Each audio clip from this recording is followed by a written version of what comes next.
बिहार में कांग्रेस किन किन लोकसभा सीटों पर चुनाव लड़ेगी। जी हां, एक तरफ बिहार में इंडिया गठबंधन है, दूसरी तरफ एनडीए है। एनडीए और इंडिया की लड़ाई तो वैसे तो देश भर में होगी 2024 के लोकसभा चुनाव में, लेकिन बिहार के परिप्रेक्ष्य में बात कर ले तो यहां पर एनडीए गठबंधन में अभी तक घमासान मचा हुआ है।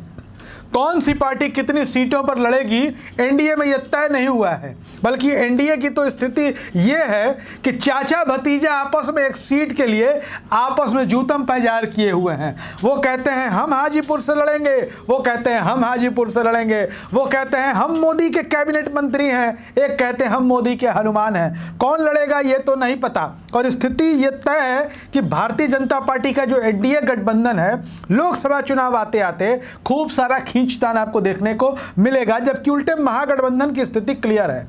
महागठबंधन में यह तय है कि आरजेडी और जेडीयू लगभग बराबर बराबर की सीटों पर लड़ेंगी और उसके बाद में जो सीटें बचेंगी वो कांग्रेस और लेफ्ट को दी जाएंगी। तो ये जो अनुमान जताया जा रहा है कि बिहार में कांग्रेस लोकसभा की 6 सीटों पर चुनाव लड़ सकती है। जी हां, 6 लोकसभा की सीटें कांग्रेस को दी जा सकती हैं, लेकिन वो कौन कौन सी सीटें होंगी इस पर भी चर्चा शुरू हो गई है। कांग्रेस पार्टी महागठबंधन जो है, हम बता दें जिसे इंडिया नाम दिया गया है, इंडिया गठबंधन या जिसे कह लें कि महागठबंधन, उसने एक एक सीट पर एक्सरसाइज अभी से ही शुरू कर दिया है।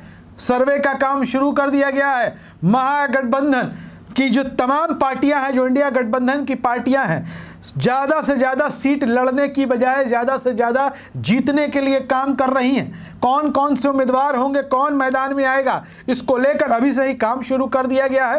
खास तौर पर सर्वे एजेंसियों की बात कर ले तो कांग्रेस ने एक नई परंपरा विकसित की है, हिमाचल और कर्नाटक से सर्वे के बाद टिकट देने की, और इसका फायदा भी मिला है। कर्नाटक में सरकार बनी प्रचंड बहुमत से कांग्रेस की, बीजेपी को उसने सत्ता से उखाड़ कर फेंक दिया। हिमाचल प्रदेश में कांग्रेस की सरकार बनी, वहां भी उसने भारतीय जनता पार्टी को सत्ता से उखाड़कर फेंक दिया, और ऐसे में सर्वे का दौर शुरू हो चुका है और कांग्रेस ने अपना काम लगभग शुरू कर दिया है। पहले तो हम आपको बता दें कि 5 सीटें कंफर्म हैं जो कांग्रेस लड़ने जा रही है, जो हमारे पास जानकारी है, और ये हम कह दें कि जानकारी 99% सत्य है।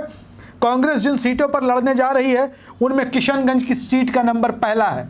पिछली बार लोकसभा के चुनाव में जब बिहार की 40 में से 39 सीटों पर एनडीए का कब्जा हो गया था, तब नीतीश कुमार, बीजेपी और चिराग पासवान ये साथ में थे और सिर्फ एक सीट विपक्ष को मिली थी। कांग्रेस किशनगंज सीट जीतने में कामयाब हो गई थी।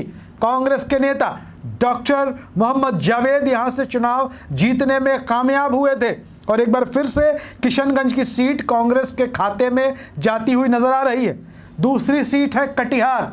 कटिहार की बात कर ले तो कटिहार से कांग्रेस के बड़े नेता, पूर्व केंद्रीय मंत्री तारिक अनवर चुनाव लड़ सकते हैं। हालांकि इस सीट पर अभी जनता दल यूनाइटेड में वर्तमान में दुलाल चंद गोस्वामी सांसद हैं, लेकिन जो कद है तारिक अनवर का कटिहार में भी और केंद्रीय राजनीति में भी, उसे देखते हुए इस सीट पर तारिक अनवर का लड़ना तय है और यह सीट कांग्रेस के कोटे में जाएगी। तीसरी सीट है सासाराम। सासाराम सीट से पूर्व लोकसभा अध्यक्ष, राष्ट्रपति पद की उम्मीदवार रही मीरा कुमार या उनके परिवार का कोई सदस्य चुनाव लड़ सकता है। सासाराम सीट भी कांग्रेस के खाते में जाना तय है। चौथी सीट जो है वो है मोतिहारी की सीट।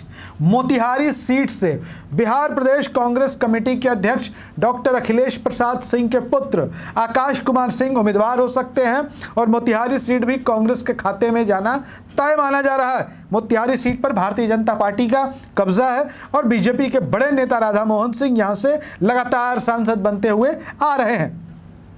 5वीं सीट है औरंगाबाद।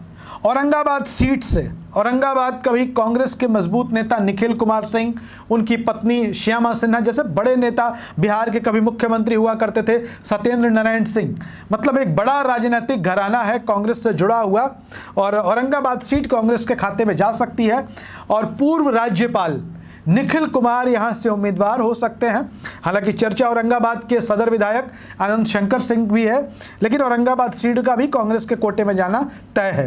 अब 6ठी सीट कौन सी होगी? 6ठी सीट को लेकर के जो चर्चा है वो पटना साहिब की सीट पर है।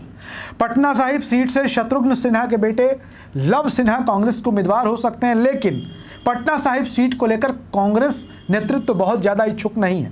नाम के लिए सीटें दे दी जाए लेकिन सीट बहुत मुश्किल हो, और इसके लिए कांग्रेस नहीं चाहती कि नाम खराब हो।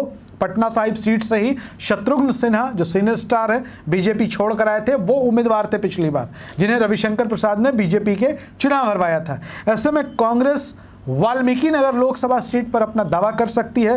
कांग्रेस एक ब्राह्मण उम्मीदवार को भी चुनाव मैदान में उतारना चाहेगी और उनके लिए वाल्मीकि नगर सीट बहुत ही मुफीद सीट मानी जाती है। लेकिन अब ये छठी सीट को लेकर पेच है कि पटना साहिब या वाल्मीकि नगर। अब छठी सीट का जो पेच है, जब इंडिया गठबंधन की बैठक होगी, बिहार के नेता बैठेंगे आपस में, तो मामला आसानी से सुलझ जाएगा। एक सीट के लिए कोई बहुत बड़ी समस्या नहीं है, बहुत बड़ी उलझन नहीं है। वीडियो अच्छा लगे तो शेयर करिएगा। देश दुनिया बिहार की राजनीति से जुड़ी खबरों के लिए बने रहिए हमारे साथ। धन्यवाद।